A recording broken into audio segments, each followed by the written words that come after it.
মাধ্যমিক পরীক্ষা ২০২৬ চলাকালীন অঘটন। স্কুলে গ্যাস সিলিন্ডার বিস্ফোরণে ছড়ালো ব্যাপক আতঙ্ক। ঘটনাটি ঘটেছে কোচবিহারের তুফানগঞ্জের ১ নম্বর ব্লকের নাককাটিগাছ হাইস্কুলে।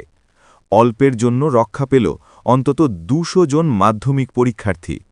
এই ঘটনাটি নজরে এসেছে মধ্যশিক্ষা পর্ষদের। স্কুল কর্তৃপক্ষের সঙ্গে কথা বলছেন আধিকারিকরা।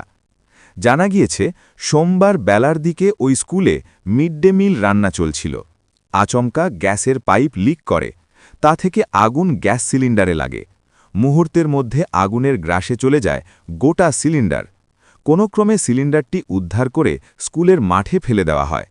তার কিছুক্ষণের মধ্যে বিকট শব্দে গ্যাস সিলিন্ডার বিস্ফোরণ হয়।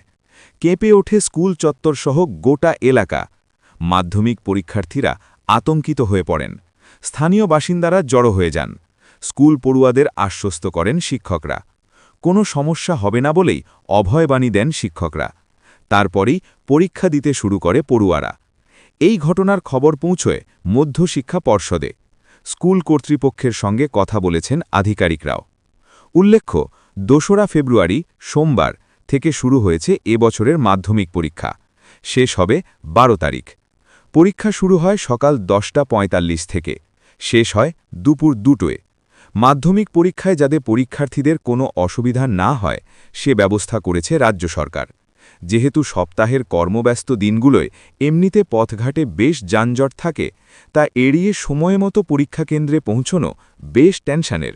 তাই পরিবহন দপ্তরের তরফে অতিরিক্ত বাসের ব্যবস্থা করা হয়েছে। আবার হাতির আনাগোনা রয়েছে এমন এলাকার পরীক্ষার্থীদের পরীক্ষা কেন্দ্রে পৌঁছনোর বন্দোবস্তও করা হয়েছে।